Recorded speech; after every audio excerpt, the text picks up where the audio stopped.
Hello everyone, welcome back to another episode of r/slash Raised by Narcissists.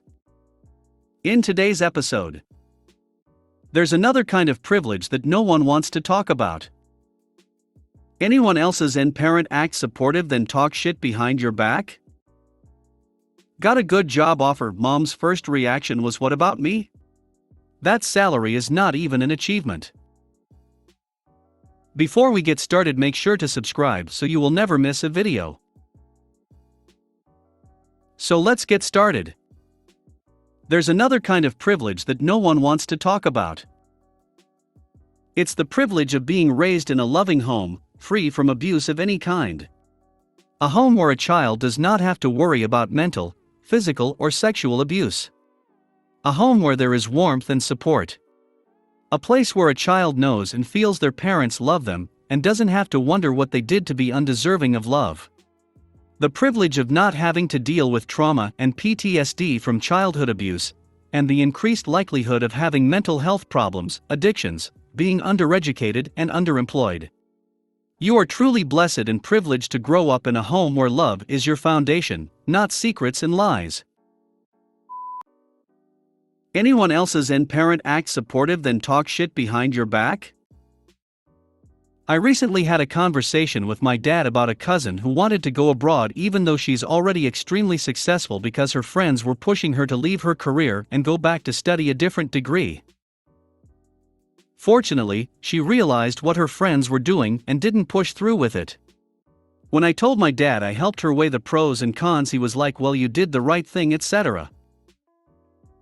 Then when he and my mom were talking, according to my mom, he was trying to tell her that it was me who wanted to go study abroad, and that he will not allow it because living and traveling abroad is a complete waste of money. Later on in their conversation he slipped and my mom realized he was lying about me wanting to go abroad because he said later on that it was my cousin. My dad always tells everyone what I'm doing with my life, which is why I tend to either over-exaggerate or lie to him about what I'm doing because he brags about it to people or name drops people who could help me, but he never does anything to actually help me. In fact, most of the time when he knows about my plans I always get blocks and nothing happens. I honestly feel like he's wishing that I never become successful.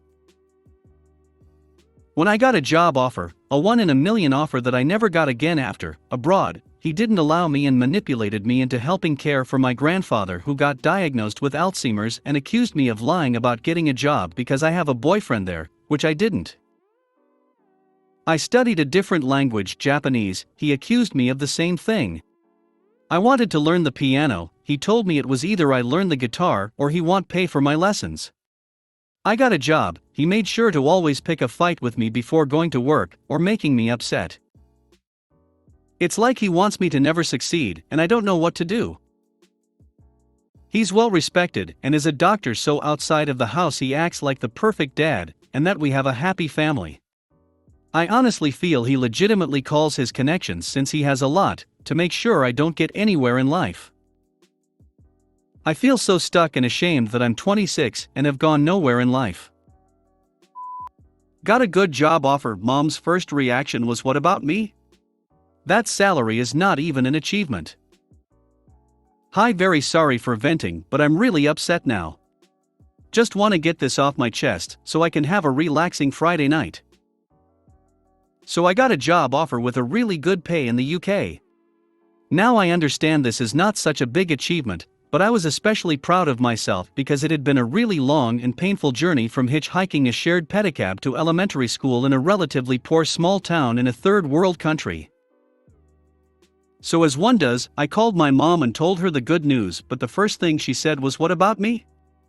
What I think she meant by that was that she wanted me to go back to that small town, as every girl does, to take care of the parents and all old extended relatives while marrying a husband who provides the capital for them. That is seen as bigger achievement for girls than to have their own career. In my country of origin, there's a highly romanticized idea for kids to pay back the supposed kindness of their parents for raising them. Congrats for being responsible for your decision to create a whole new being. And kids, with great romanticization comes great demonization for those who do differently. Then she asked me about the salary and she said with a very condescending tone, earns that much too, an ex-local company, no need master's degree. That's not an achievement. With living expense so high there, you can't rent a 3-bedroom house, and she went on criticizing how the salary is too low to rent a big house, so she could invite herself and her friends/families, which I assume, to flex her success, my success, which could not have been flexed otherwise. And she also said she doesn't want to stay in crowded city, so I should get another job? What? I'm gonna reject a great job offer to accommodate her flexing 1-month visit?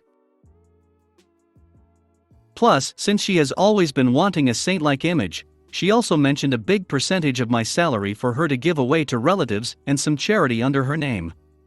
Not in a form of question, but in a way that she has decided for me to do so. Now, I'm totally up for helping people in need, but it's the way that she decided what to do with my money like I owe her that. Considering there are 10 relatives, 3 charity organizations plus a 3-bedroom house in freaking London, I would of course be left with very little if not in debt if I follow her demand. All in all, I think she seems to feel that for me to compensate my lack of achievement in being a married traditional lady in her early 20s, I have to be crazy rich. There was also a talk about marrying off some guy with good job, because god dang bang shong unmarried young girl blah blah, but that's another nonsense story. If you made it to the end of the video, thanks for watching. Don't forget to like, subscribe and share, and we will see you in the next video.